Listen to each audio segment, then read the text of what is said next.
By 3100 BCE, Egypt had codified the value of gold against silver and was smelting it in an industrial scale in the gold-rich region of what? Nubia.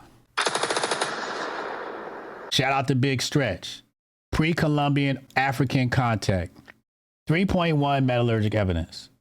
Columbus encountered West African-style guanin alloy from Haiti, Hispaniola. Shout out to Haiti.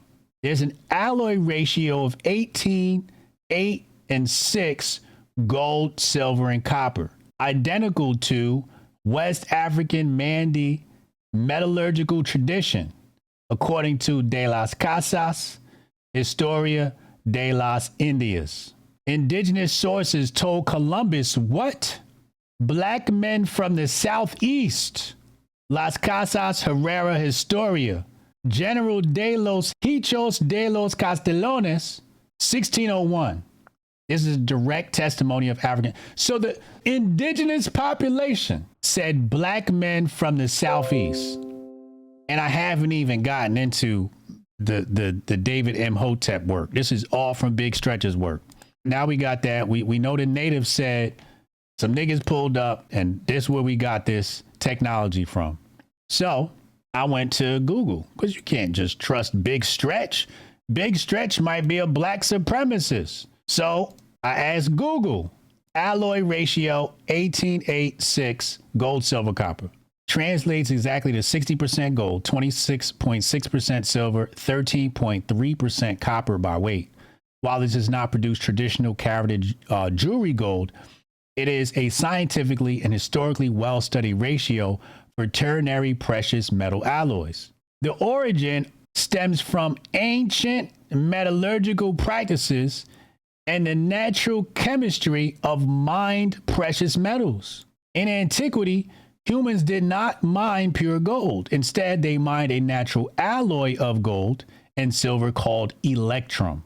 Natural gold deposits from ancient regions like Lydia, modern-day Turkey, Egypt, and the Ural Mountains, Russia, routinely contain roughly 16% to 70% gold, with the remainder being silver and trace copper. The 18:8:6 ratio closely mimics the chemical fingerprint of these naturally occurring ancient alloys before advanced refining processes were invented around 1500 BCE. Before decimal systems and modern percentages, ancient smiths measured mixtures using parts. The number 18, 8, and 6 add up to exactly 32 parts. Archaeological digs of early coinage, such as the Lydian staters, the world's first official coins from 600 BCE, that is definitely up for debate, show that early mints intentionally blended gold, silver, and copper into these specific ranges. While pure gold was too soft to be used as money and wore down quickly, 60% gold blend created an incredibly durable coin that retained a rich, prestigious color without wearing away in commerce. And that's why we were talking about this before. We were talking about the conductivity of metals. We were talking about the red whites and their love of gold, and how the crime of 1873 switched us from the silver standard to the gold standard, and they got hoodwinked. And gold, as you can see here, doesn't make good for coin money. Historically, as artisans learned to manipulate metal colors, this specific balance became a deliberate recipe. Adding 8 parts silver keeps the gold from turning too red from the copper, while 6 parts silver prevents the silver from completely bleaching out the yellow gold color. The result is a warm, resilient, greenish yellow hue, highly favored in ancient Mediterranean and Near Eastern jewelry. So I said Lydia, Egypt, and the Ural Mountains. Which came first? In terms of human gold working and civilization, Egypt came first by a wide margin, followed thousands of years later by the Ural Mountains region and the Lydia. Ancient Egyptians were among the earliest complex civilizations to extensively mine and master gold. They were crafting gold ornaments as early as 4500 BCE.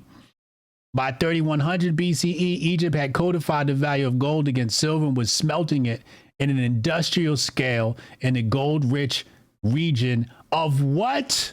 Nubia. Motherfuckers don't know how to read. If you follow Shaka's work, Shaka would tell you that the region of Kemet that was close to the water, aka the Mediterranean Sea, that wasn't the center of the intelligentsia. Where the pyramid, that wasn't the center of the intelligentsia.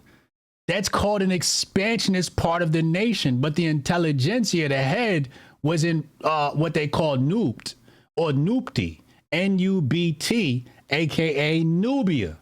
And if you know anything about expansionist nations, America is an expansionist nation of the British Empire. So when we look at the British Empire, this small nation, we know this is where the Western world starts to blossom from. You see something like the United States that looks way more developed, way more free, and it's way more of a melting pot, a hodgepodge of races. This is where commerce and capitalism thrives. Same thing in ancient Kemet. You had your smaller intelligentsia, which existed in Nupti. That's where the power was. And the expansionist nation in lower Kemet is the metropolis area, aka America, where you get various race mixing and commerce. The metropolis, the city, capitalism. The same thing happened there. So that's why when they say to you, we don't find traces of Africans in Egypt, and I'm like, hey, the intelligentsia was in Nubia, Nupti.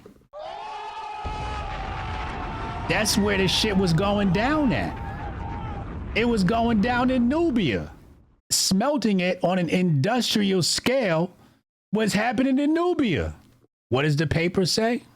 Alloy ratio, gold to silver, West African style, guanin alloy, and Ayiti, Hispaniola of West African origin. What does De las Casas say? He said he spoke to the indigenous people, and indigenous people said, yo, these niggas came from out east.